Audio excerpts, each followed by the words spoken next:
Hey all அஸ்ஸலாமு அலைக்கும். இன்னைக்கு நம்ம எங்க போறோம்னா குளோபல் வில்லேஜுக்கு தான் போய்கிட்டு இருக்கோம். இங்க முக்காவாசி பேர் கார்ல போவாங்க. பஸ்ல எப்படி போகணும்னு ரூட் சொல்றேன், நோட் பண்ணிக்கோங்க. யூனியன்ல இருந்து 103ன்னு ஒரு பஸ் வரும். 15 மினிட்ஸ்ல உடனே கொண்டு போய் இறக்கி விட்டுருவான். ரொம்ப ஈஸியா தான் இருந்தது. 8 மணி வரைக்கும் வெளிச்சமா தான் இருந்தது. 7:15க்கு இருட்ட ஆரம்பிச்சிருச்சு. மே மந்த்ல தான் நாங்க போனோம். இங்க டிக்கெட்ஸ் எடுத்துக்கலாம், இல்லைன்னா ஆன்லைன்ல கூட எடுத்துக்கலாம். ஆன்லைன்ல 2 to 3 திர்ஹம்ஸ் வந்து டிஃபரன்ஸ் இருக்கும், கம்மியா இருக்கும். அங்க உள்ள என்டர் ஆயிட்டோம். போனோடனே அங்க ஆர்ச் மாதிரி வச்சிருக்கான் பாருங்க, சூப்பரா இருந்தது. அங்க நின்று எல்லாரும் போட்டோஸ் தான் எடுத்துட்டு இருந்தாங்க.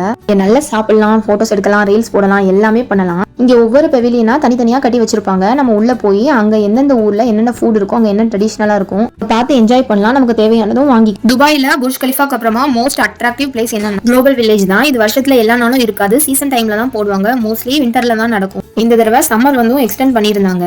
நம்ம ஊர் பொருட்காட்சி மாதிரி தான், ஆனா கடல் அளவு இருக்கும். இங்க 6-7 மணி நேரம் ஆனாலும் நமக்கு வெளியில போறதுக்கு முடியவே முடியாது. ஏன்னா ஃபுல்லத்தையுமே சுத்தி பாக்குறதுங்கிறது இங்க யாராலும் பண்ணியிருந்திருக்க முடியாது. இங்க கிட்டத்தட்ட 30 நாடுகள் உள்ள இருக்கும். 30 நாடுகளோட கலாச்சாரத்தையும் நம்ம பாத்துக்கலாம், அங்க உள்ள ஃபுட்டையும் நம்ம டேஸ்ட் பண்ணி பாத்துக்கலாம். நான் ரொம்ப முக்கியமா பார்க்கணும்னு நினைச்சது யுஏஇயும் இந்தியாவும் அமெரிக்காவும் தான் பார்க்கணும்னு நினைச்சேன். இந்த தடவை எல்லா ஊருக்குள்ளேயும் போய் பார்த்துட்டு வந்துடணும்னு நினைச்சேன். ஆரம்பத்துல ஓடி ஓடி போய் பார்த்தேன். அதுக்கப்புறம் எனக்கும் ரொம்ப போர் அடிச்சிருச்சு. நடந்து கால் வலியும் வந்துருச்சு.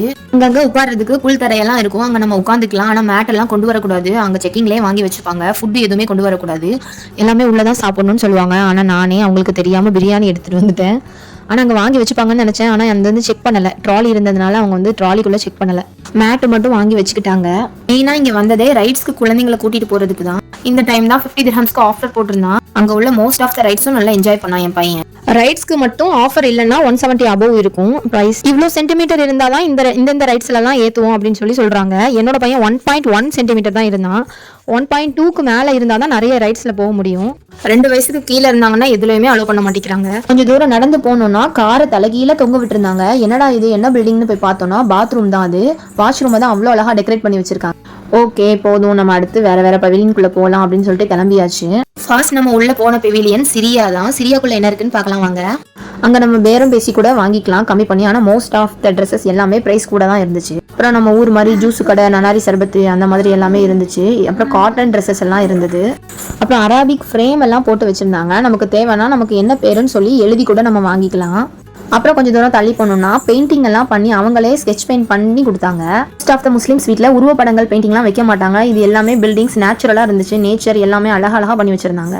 ஃபர்ஸ்ட் இறங்கி உள்ள போனோடனே ஃப்ளோட்டிங் மார்க்கெட்னு ஒன்று வச்சிருப்பாங்க. அது சைனால என்னமோ ஃபேமஸ்ன்னு சொன்னாங்க. அங்கே தாய்லாந்து ஃபுட்டு, கொரியன் ஃபுட் எல்லாம் உடனே ப்ரிப்பேர் பண்ணி ஃப்ரெஷ்ஷாக தரேன்னு சொன்னாங்க. அப்புறமா இது சின்ன பிள்ளைங்களுக்கான ட்ரெஸ் ஷோரூம் மாதிரி இருந்தது. 4 ட்ரெஸ்ஸஸ் வந்து 100 திர்ஹம், 5 ட்ரெஸ்ஸஸ் வந்து 100 திர்ஹம் அப்படி போட்டிருந்தாங்க. இது வந்து ஒரு ஆன்டிக் ஷாப் தான், அந்த பழங்கால பொருட்கள்லாம் வைப்பாங்கல்ல அது மாதிரி இருந்தது. இது ஷாக்ஸுக்குன்னே தனியாக ஒரு ஷாப் இருந்தது. ஃபுல்லாகவே ஷாக்ஸாக தான் இருந்தது. அது போக பியூர் ஹனி, ட்ரை ஃப்ரூட்ஸ் எல்லாமே வச்சுருந்தாங்க. நமக்கு தேவைன்னா அங்கே வாங்கிக்கலாம்.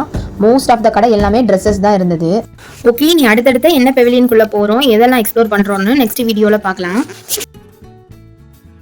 இந்த மாதிரி துபாயில் என்னென்ன நடக்குன்னு உங்களுக்கு தெரிஞ்சுக்கணுமா? இந்த வீடியோவை மறக்காமல் சப்ஸ்கிரைப் பண்ணிவிட்டு உங்கள் ஃப்ரெண்ட்ஸ் அண்ட் ஃபேமிலிக்கு ஷேர் பண்ணுங்கள். நெக்ஸ்ட் பார்ட் 2 வீடியோவில் மீட் பண்ணலாம். Tata, bye bye.